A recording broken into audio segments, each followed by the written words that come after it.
Hey, what's up, everybody? Making a quick video here to talk about the Spider-Man drops that we're getting this week.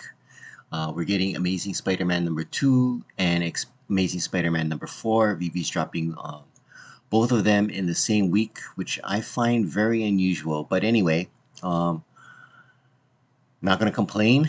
I want, you know, for Spider-Man, Fantastic Four, uh, and Daredevil somewhat.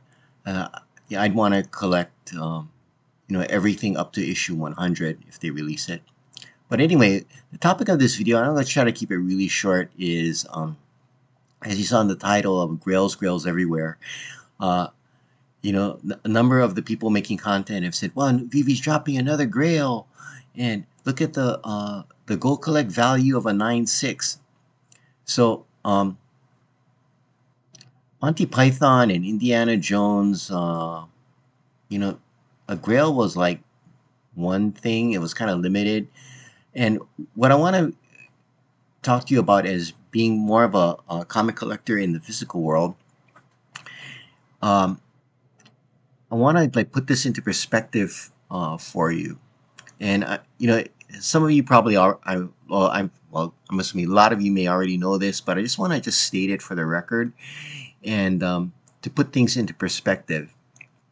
And this is a danger that I see, especially in the digital space and to the old physical space. People assume that, wow, look, they made a digital representation, let's just say, of the Mona Lisa. That thing is priceless. That thing, so when the NFT drops, it's going to be worth millions.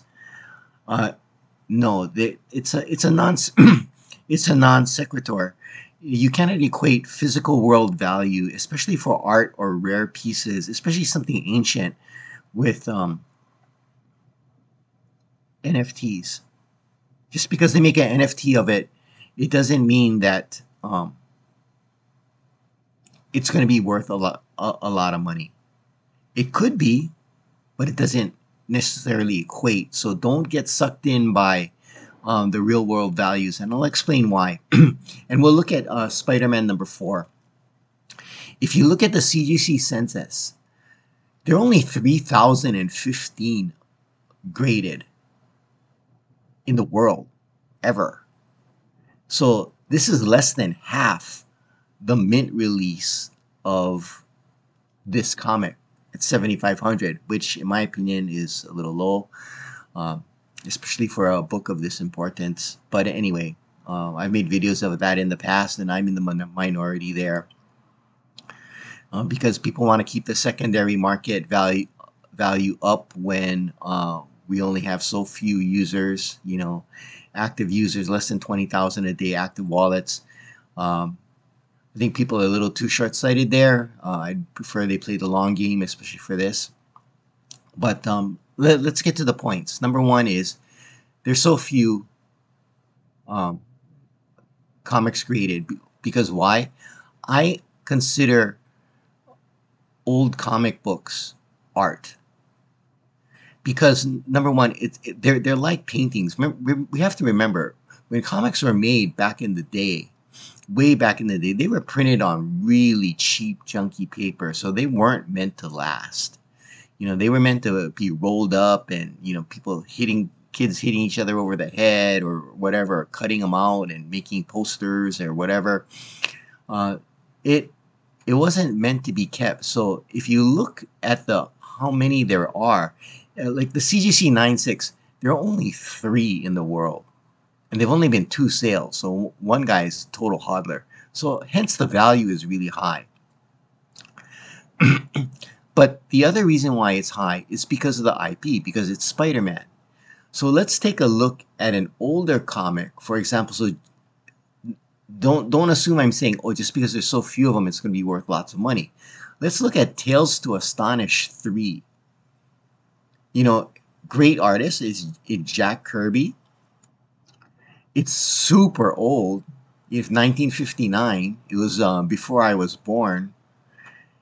And there's only 94 in the world. But look at the values. You can't go by the 9.2. There's only one of them, and it hasn't sold since 2011. So this is a total hodl. But there are only two here, and one sold in last year for 5,700. Why? Because who the heck is this giant from outer space? If this was Spider-Man, this would be probably 100 or 200,000 if it was back in 1959. So you can't assume scarcity equates to value. You can't assume age equates to value. It's the content. It's like saying this. Like if you had a rock from the pyramid of Giza, that thing may be priceless, and you can confirm it. If you had a rock that was that old that you pulled from the Hawaiian Islands and you carbon date it back to that, then it may be worth nothing. So age and scarcity don't equate to value. Think of it this way: there's only one. Each grain of sand is a one of one. Doesn't mean it's worth anything. So getting back to this Grail thing, let's look at the IP now. For example, if we go to Fantastic Four #2, this guy is potentially priceless. A 9.8 back in 2013 sold for 65,000. I mean, this thing is hundreds of thousands of dollars easily. So I just wanted to throw this video out to talk about the dangers of using the real world values of old comics to equate to new NFTs. Because if you think about it this way, what would it be more akin to? What would the NFT be more akin to? The NFT would be more akin to the reprint. Now, for example, let's say we take Fantastic Four #1, Amazing Spider-Man #1. Those comics have been reprinted. And when you see the reprints, so for example here, let's look at Fantastic Four #1. There's only 2,790 graded. The highest number that they have there is a 9.2 that sold for 1.4 million. But look, there's 2 9.6s. There's 3 9.4s. Nobody's selling these guys. They're priceless. So let's take a look at the concept of reprints, which would be similar to the NFTs. So Fantastic Four #1 was there was a golden record reprint in 1966. Look at how much value these guys have. A 9.8, there are 14 of these, and the fair market value is 4,000. And this comic was released in 1966. There are only 741 of these graded. So collectors, especially in the comic world, they're looking at a couple things. Of course, #1 is the IP. #2 is the condition. And #3 is the age. So any digital representation of that basically just has the IP. So where is this going? Let's go back to Amazing Spider-Man #4, which releases today. What do these values mean for you when you're collecting NFTs or any digital product? How you should use these to not assume quote unquote Grail status, because this is I would not consider this a Grail by any stretch of the imagination. Amazing Spider-Man 1 is a Grail. MC1 is it would be a Grail, and of course the top would be AF15. These values, especially if you are not into comics and you don't know the IP, of course, well, everybody knows Spider-Man, but as you'll run across other ones that you may not know, be familiar with IP. These values will help you understand the popularity in the real world. So let me repeat that. These values will help you understand the popularity in the real world. Remember, look, going back to Tales of Astonish 3, only 94 of these in the world, super old, 1959, but the value is much, much lower than a more recent comic, Amazing Spider-Man number 4. So use these with a grain of salt, especially if you're going to start getting into comics in the physical world and start looking, because you can't afford the real one. You may not be able to afford Fantastic Four number 1, but you may be able to afford the reprint and just have it in your collection. And you can even go to a more modern reprints, you know, because right now Marvel and DC are reprinting a lot of their old comics. And if you want, for example, CGC 10.0 of, you know, a new reprint out of Marvel or DC, that may be something you want to add to your collection. But there are going to be a lot of them. So look at a census, see how many there are.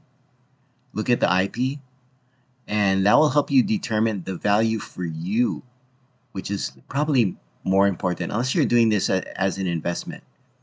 And if you're doing it as an investment, one thing I'm super grateful to VeVe about is, you know, I love this IP, and I've been buying up a lot of the VeVe comics, especially commons, uncommons, and rares. I try to get the common, uncommon, and rare of most everything that comes out. It's rekindled my interest in the physical. You know, I've kept a bunch of my physicals, and I'm going to be making videos on them. But if you look at, I'm going to make more videos about this, but if you look at the graphs of the prices of comics like this, or even more recent, more affordable ones, let's say even like a Spider-Man number 100 or something which is more affordable. So this was the anniversary issue. There are a lot more of these available. They're super affordable. You could get a 9.8 for like 3,600. The graph of the price of these is generally a steady upward trend over years, over time. So the thing is, like these guys, this census number, especially for older stuff, and this isn't that old, this is from 1971. The census number is generally, unless somebody has more fines for like unopened cases of this, or you know, some old collector, some collection comes to market. But in general, these census numbers in real life, these are what's created, but the actual number of these that are available just decreases. Why? Because there's things like hurricanes and floods and whatnot, and you know, people's collections get destroyed. You hear about it all the time. So while there may be 77 that have been fully graded, there are definitely not 77 out in the real world. So when stuff comes to market, like these 32 sales, the price continues to rise, especially for older books with popular IP, iconic IP. Well, that's my video on how to use the pricing for something like Gold Collect or Comics Price Guide. And that'll help if you're not familiar with the comics. That'll help you determine maybe which NFTs you're going for. I hope that was helpful. Please like and subscribe. Thanks for watching. Oh, before I give my catchphrase, I'm working on some videos for some comics that I'm super interested in, and I generally only gonna make them if I have the physical version of it. So stay tuned for that. One should be coming out soon. Thanks for watching, and aloha.